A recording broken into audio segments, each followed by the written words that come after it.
Assalamualaikum warahmatullahi wabarakatuh. Selamat pagi anak-anak. Bagaimana kabar kalian? Semoga kalian selalu sehat dan semoga kita selalu dalam lindungan Allah Subhanahu wa taala. Amin. Oke. Pada kesempatan kali ini, Ibu akan menjelaskan tentang materi bab puasa.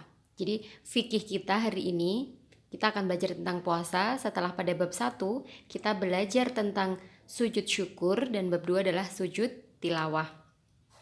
Oke, di antara kalian, Ibu mau bertanya, apakah ada yang belum pernah berpuasa? Ayo angkat tangan. Wah, tidak ada yang angkat tangan. Berarti semua pernah puasa ya. Nah, puasa apa sih yang sering kalian lakukan atau yang sering kalian jalankan? Ya, salah satunya adalah puasa Ramadan. Betul sekali. Pada bab puasa ini, dia termasuk rukun Islam yang nomor berapa? Puasa itu termasuk rukun Islam yang nomor berapa? Ada yang tahu? Oke, marilah kita sebutkan. Rukun Islam ada 5. 1. Membaca 2 kalimat syahadat. Asyhadu an la ilaha illallah wa asyhadu anna Muhammadar Rasulullah. Saya bersaksi bahwa tiada Tuhan selain Allah, dan saya bersaksi bahwa Nabi Muhammad adalah utusan Allah. Yang kedua, menunaikan sholat 5 waktu. Yang ketiga, membayar zakat. Yang keempat, puasa di bulan Ramadan. 5. Naik haji ke Baitullah bila mampu. Nah, berarti puasa itu termasuk rukun Islam yang nomor 4. Nah, setelah kita tahu rukun Islam ada 5, yang nomor 4 adalah puasa, maka kita harus tahu apa pengertian dari puasa. Puasa itu dibagi menjadi 2 pengertiannya. Satu secara bahasa dan yang kedua adalah secara istilah. Secara bahasa, puasa itu artinya menahan diri. Jadi secara bahasa, puasa itu adalah menahan diri. Kalau secara istilah, berarti menahan diri dari segala sesuatu yang membatalkan puasa.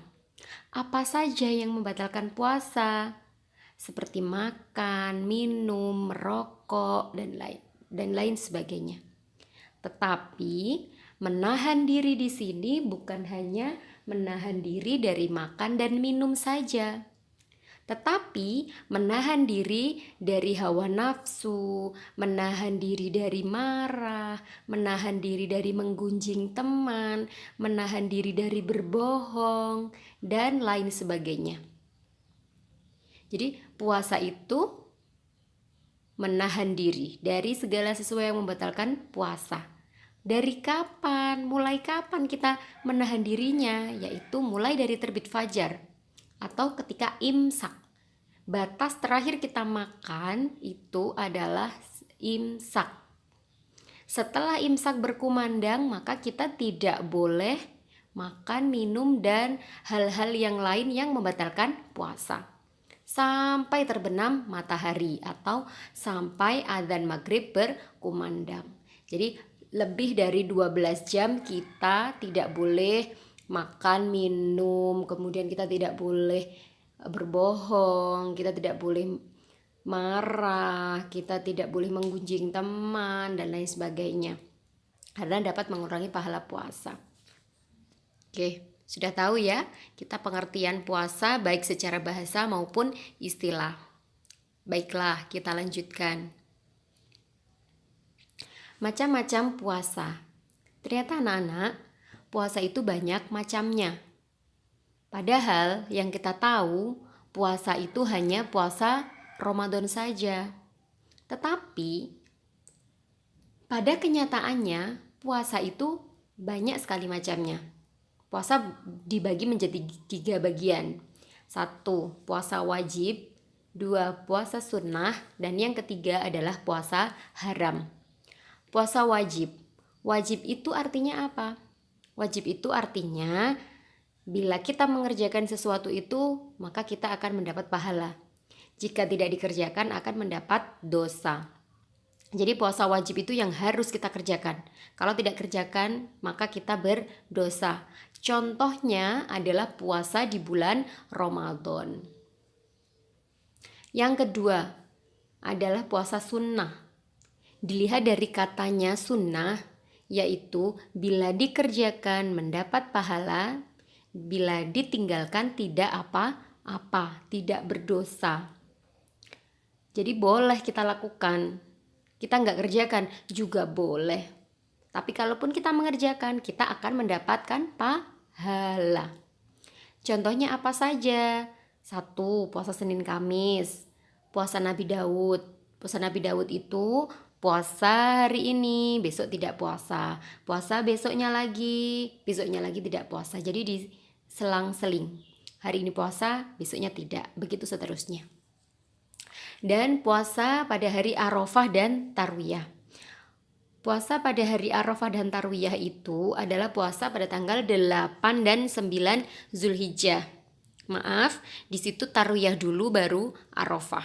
Jadi sebenarnya Tarwiyah dulu tanggal 8 Zulhijjah, sedangkan puasa Arafah itu tanggal 9 Zulhijjah.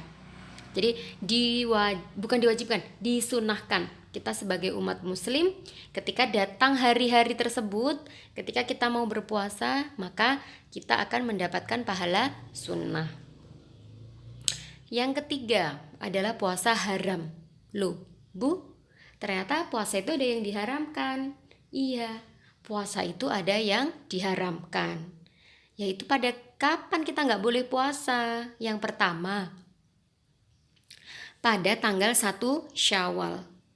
Kenapa kita tidak boleh puasa 1 Syawal? Karena pada tanggal 1 Syawal itu adalah hari dimana hari kemenangan umat Islam. Jadi 1 Syawal itu adalah hari raya Idul Fitri. Hari pertama hari raya Idul Fitri itu tanggal 1 Syawal.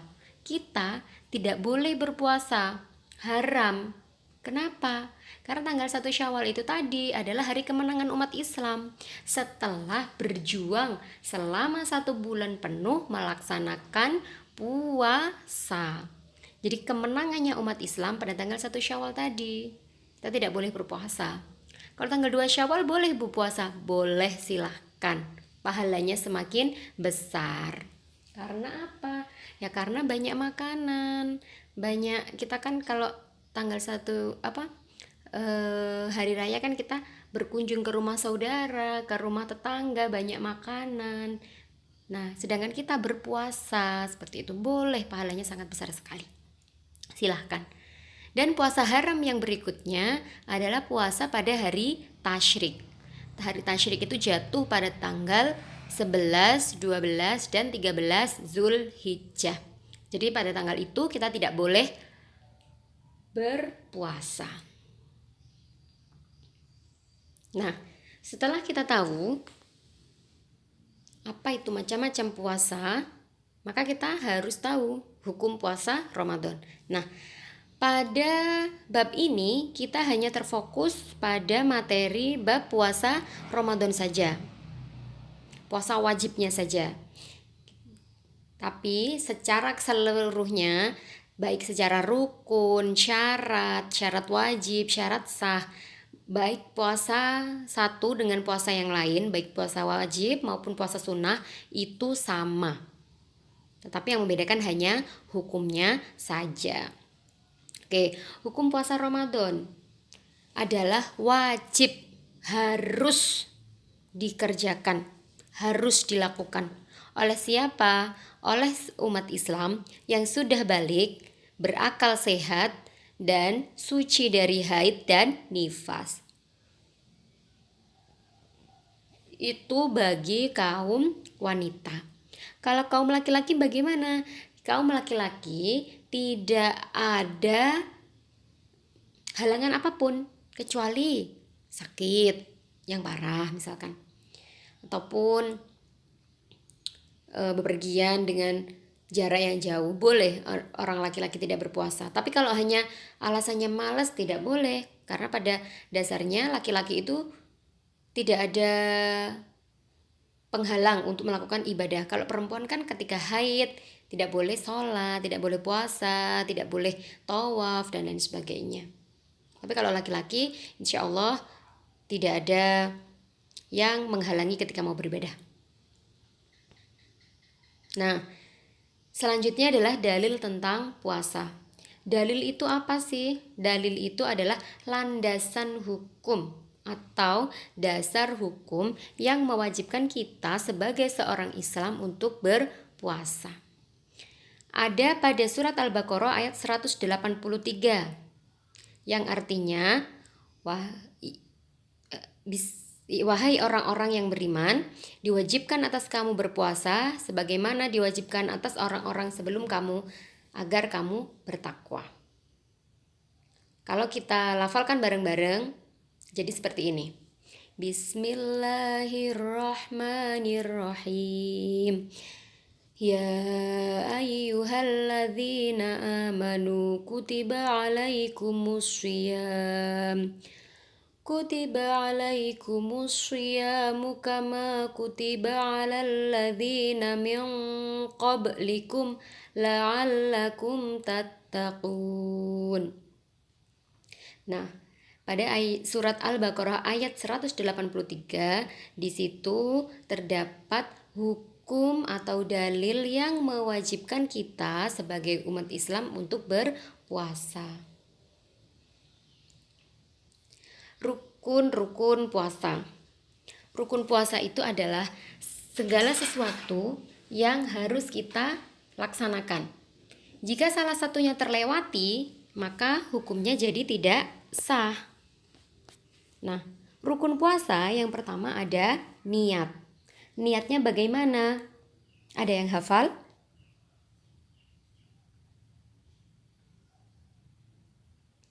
Ya, pintar. Oke, kita lafalkan bareng-bareng. Niat puasa Ramadan. Bismillahirrahmanirrahim. Nawaitu shauma ghadin an adai fardhi syahri Ramadana hadhihi sanati fardhon lillahi ta'ala. Itu adalah niat puasa. Rukun puasa yang kedua adalah menahan diri dari segala sesuatu yang membatalkan puasa.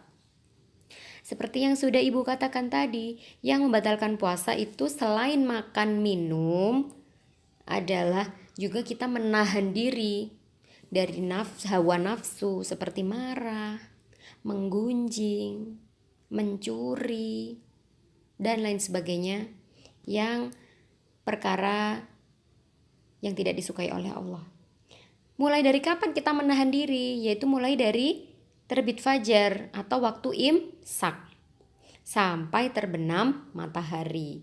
Jadi selama itu mulai terbit fajar sampai terbenam matahari kita harus menahan diri kita dari hal-hal yang membatalkan puasa. Nah, yang selanjutnya adalah syarat wajib puasa. Syarat wajib puasa adalah kriteria seseorang yang diwajibkan untuk melakukan sesuatu. Jadi wajibnya puasa itu untuk siapa sih? Nah, itu adalah syarat wajib puasa. Jadi wajibnya berpuasa itu untuk satu, orang yang beragama Islam. Berarti selain orang yang beragama Islam tidak wajib. Yang kedua, berakal sehat, tidak gila, tidak pingsan, tidak mabuk. Yang ketiga, sehat badan, maksudnya tidak sakit. Kalau sakit boleh tidak berpuasa. Asalkan diganti di hari lain. Diganti di hari lain sejumlah puasa yang ditinggalkan. Yang selanjutnya adalah bermukim. Bermukim itu adalah menetap, tidak pindah-pindah, tidak dalam perjalanan. perjalanan. Bu, ketika saya berjalanan ke rumah nenek saya dari jaraknya 85 km. Boleh, Bu? Boleh. Kita tidak berpuasa ketika kita sedang melakukan perjalanan minimal 80 km. Kalau kurang dari 80 km maka tidak boleh. Kita harus tetap berpuasa. Ya, paham? Yang selanjutnya adalah mampu menjalankannya. Maksudnya ketika ada orang yang sudah tua, nenek atau kakek, mereka sedang sakit, mereka sudah tidak kuat, mereka tubuhnya lemas, jadi dia tidak berpuasa, boleh. Yang selanjutnya adalah balik. Balik itu adalah batas di mana seseorang itu dibebani oleh hukum. Kalau laki-laki dibebani hukum ketika dia sudah mimpi. Kalau perempuan ketika dia sudah haid. Yang selanjutnya adalah suci dari haid dan nifas. Bagi perempuan ya, jadi khusus perempuan suci kalau tidak suci, misalkan haid, keluar darah haid atau keluar nifas setelah melahirkan biasanya itu tidak wajib berpuasa. Misalkan untuk yang perempuan ini ya khususnya, apabila ketika kamu pada bulan Ramadan kamu halangan, kamu haid selama 7 hari, maka kamu kan tidak berpuasa berarti selama 7 hari. Maka kalau sudah suci, kamu wajib mengganti hari. Di lain hari maksudnya. Sejumlah puasa yang kamu tinggalkan. Karena tadi kamu tidak puasa 7 hari, maka kamu harus membayar hutang puasa tadi sebanyak hari yang kamu tinggalkan. Ketika 7 hari ya sudah 7 hari berarti utangnya. Begitupun selanjutnya, kalau tidak puasa 3 hari ya berarti nanti bayarnya juga 3 hari. Tidak boleh kurang. Boleh lebih, Bu, saya bayar utang puasa, boleh. Boleh kalau yang terakhir itu nanti misalkan hutangnya 3, kamu bayar 5. Berarti yang 2 itu nanti dimasukkan ke dalam ibadah puasa sunnah seperti itu. Sudah ya anak-anak? Cukup sekian penjelasan dari Ibu. Mudah-mudahan kalian bisa mendapatkan apa yang sudah Ibu bahas, yang sudah Ibu terangkan, dan semoga kalian juga bisa mengaplikasikan dalam kehidupan sehari-hari. Amin ya rabbal alamin. Tetap jaga kesehatan, pakai masker ketika kalian mau keluar rumah, sering cuci tangan. Ketika kalian keluar rumah susah mencari air, jangan lupa membawa hand sanitizer. Karena virus corona masih belum benar-benar sirna dari muka bumi ini. Mudah-mudahan Allah segera mengangkat pandemi ini agar kita segera bertemu. Karena Ibu Guru sudah rindu terhadap kalian. Ibu Guru rindu dengan teman-teman di sekolah seperti itu. Nah, sekian dari Ibu. Mudah-mudahan bermanfaat. Wabillahi taufiq wal hidayah. Wassalamualaikum warahmatullahi wabarakatuh.